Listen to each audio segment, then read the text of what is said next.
హరి ఓం. అందరికీ నమస్కారం. ఈరోజు విష్ణువు, నారదముని మరియు సంపన్నుడైన వ్యాపారి కథను గురించి తెలుసుకుందాం. బ్రహ్మదేవుని కుమారుడు నారదముని. ఇతని ఆరాధ్య దైవం విష్ణు భగవానుని పట్ల నారదమునికి గల భక్తి ప్రపత్తుల గురించి అనేక హిందూ గ్రంథాలు మరియు పురాణాల ద్వారా మనందరికీ తెలుసు. క్రమంగా నారద మునీంద్రుల వారు వేదాల యొక్క సారాంశాన్ని మరియు విష్ణు భగవానుని గొప్పతనాన్ని ప్రపంచానికి నిరంతరం తెలియజేస్తూ సంచరిస్తూ ఉంటాడని చెప్పబడింది. క్రమంగా నారదుడు లేని పురాణాలు కూడా అంతగా కనపడవు. కలహభోజనుడు అనే బిరుదు కూడా కలిగిన నారదుడు ఏం చేసినా అది లోక కళ్యాణానికే అని పూనుకుంటూ ఉంటాడని చెప్పబడింది.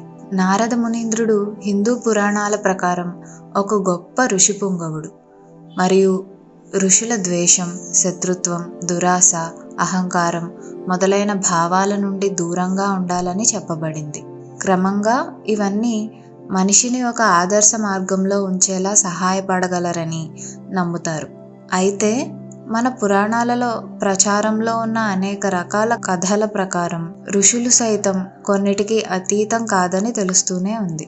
క్రమంగా దేవుడు పూర్తి స్థాయిలో జోక్యం చేసుకున్నప్పుడు మాత్రమే వారి వారి తప్పులను తెలుసుకుని పశ్చాత్తాపానికి లోనవుతూ ఉంటారు. నారద మునీంద్రుల గురించి ఒక ప్రత్యేకమైన కథనం పురాణాలలో చెప్పబడింది.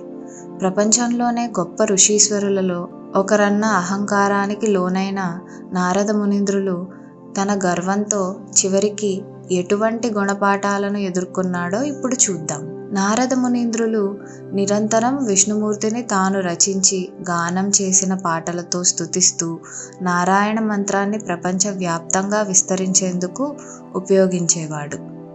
ఒకనాడు చింతిస్తూ ఉన్న ఒక వ్యక్తిని గమనించాడు. క్రమంగా అతని వద్దకు చేరుకొని అతని చింతకు, ఆందోళనలకు గల కారణాల గురించి వాకబు చేయడం ప్రారంభించాడు. తాను ఎంత గొప్ప ధనవంతుడినైనా ఆ ధనాన్ని ఉపయోగించుకోవడానికి తనకంటూ వారసుడు లేడని అతని చింతగా తెలియజేశాడు. మరియు తనకు పుత్ర సంతానాన్ని ప్రసాదించమని కంటి నిండా ఆశను కలిగి నారద మునీంద్రుల వారిని ప్రార్థించాడు. అప్పుడు నారద మునీంద్రులు, నాకు వరాలను నేరుగా ఇచ్చే శక్తి లేదని, నేను ఎటువంటి వరాన్ని ఇవ్వజూచినా అది విష్ణుమూర్తి ద్వారానే ఇవ్వగలను.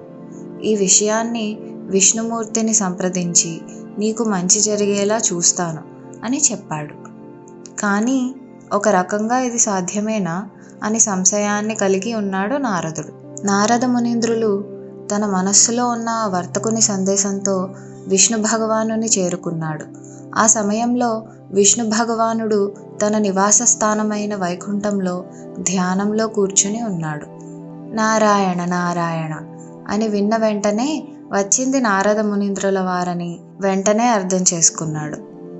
అప్పుడు వెంటనే నారద మునీంద్రులు ఒక భక్తునికి మీ ఆశీర్వాదాలు కావలసి ఉన్నది అని తెలియజేశాడు. ఈ మాట విన్న విష్ణు భగవానుడు కళ్ళు తెరిచి ఎవరికి ఆశీర్వాదం కావాలి, ఎందుకు ఇవ్వాలి అని అడిగాడు. ధనవంతుడైన ఆ వర్తకుని సమస్యను మొత్తం విష్ణు భగవానునికి తెలియజేశాడు. క్రమంగా తనకు పుత్ర సంతాన యోగ్యం కలిగించమని కోరుకున్నాడు. కానీ అందుకు విష్ణు భగవానుడు తండ్రి అయ్యే యోగ్యత అతనికి లేదని, విధివ్రాతను అనుసరించి విధానాలు ఉండాలి కానీ వాటిని మార్చే ప్రయత్నం చేయరాదని నారదునికి విన్నవించాడు. మరియు ఇలా మార్పులు చేయడం ప్రకృతి విరుద్ధమని తేల్చి చెప్పాడు విష్ణుమూర్తి. క్రమంగా విష్ణుమూర్తి నిర్ణయాన్ని గౌరవించి వర్తకుని పట్ల జాలితో అక్కడి నుండి వెళ్ళిపోయాడు నారదముని. కొన్నేళ్లు గడిచిన తర్వాత నారద మునీంద్రుల వారికి ఒకసారి ఆ ధనిక వర్తకుని సందర్శించాలని అనిపించింది. క్రమంగా అనుకున్నదే తడువుగా వర్తకుని ఇంటికి వెళ్ళాడు. అయితే ఆ వర్తకుడు నలుగురు కుమారులతో ఆడుకుంటూ ఉండడం చూసి నారదముని ఆశ్చర్యపోయాడు. వెంటనే వర్తకుని పిలిచి ఆ నలుగురు బాలురు ఎవరు అని అడిగాడు. వర్తకుడు సంతోషంగా ఇలా సమాధానమిచ్చాడు. ప్రభువా, నాకు మీ కారణంగా పుణ్యం వరించింది. ఈ రోజున మీ ఆశీర్వాదం కారణంగా 9 కొడుకులు కలిగారు అని బదులిచ్చాడు. అయోమయానికి గురైన నారదముని తక్షణమే ఆ ప్రదేశాన్ని వదిలి విష్ణుమూర్తి యొక్క నివాస స్థలం వైకుంఠానికి కదిలాడు. నారాయణ నారాయణ, ఓ వైకుంఠనాథ, అతని విధి రాతను మరలా రాయడం జరగని పని అని చెప్పిన మీరు ఇదంతా ఎలా చేయగలిగారు అని అడిగాడు. దానికి విష్ణుమూర్తి నవ్వి ఇలా అన్నాడు, అప్పుడప్పుడు నా భక్తుల భక్తిని పరీక్షించే సమయం వస్తుంది. ఆయా సందర్భాలలో వారి భక్తిలోని నిబద్ధత కూడా వారికి సహకారం అందించగలదు. ఒకసారి ఒక దివ్య ఋషి నన్ను చూడడానికి వైకుంఠానికి వచ్చాడు. అప్పుడు నేను నా కడుపులో నొప్పితో బాధపడుతున్నాను. నన్ను అలా చూసిన ఆ ఋషి, మీ నొప్పి తీర్చేందుకు నేను మీకు ఎలా సహాయపడగలను అని అడిగాడు. నేను ఈ విధంగా చెప్పాను, భూమి మీద ఒక మానవుడి గుండె రక్తాన్ని పొందగలిగితే ఈ నొప్పి తగ్గుతుంది అని. అంతేకాకుండా విష్ణు భగవానుడు ఆ ఋషితో ఇలా అన్నాడు, ఋషీశ్వరులు మానవుని కిందకు రారు, వారు దైవంతో సమానం. అతని రక్తం ఏమాత్రం ఉపయోగపడదు. కావున కేవలం భూమి మీద ఉన్న మానవుని రక్తమే నా సమస్యకు పరిష్కారం అని తేల్చి చెప్పాడు. క్రమంగా మానవ రక్తాన్ని సాధించడంలో ఆ ఋషీశ్వరుడు ప్రపంచవ్యాప్తంగా తిరగడం ప్రారంభించాడు. దేవునికి మీ రక్తం అవసరమని, అతని కడుపులోని బాధను తీర్చేందుకు మీ సహకారం అవసరమని ప్రతి ఒక్కరికి చెప్పాడు. కానీ దీని పట్ల ప్రజలు విశ్వాసాన్ని చూపలేదు. క్రమంగా ఆ ఋషి మీరు నాకు చెప్పిన అదే వర్తకుని చేరుకున్నాడు. వర్తకుడు కేవలం తనను దైవ ఋషి అని మాత్రమే గుర్తించకుండా అతన్ని విశ్వసించాడు కూడా.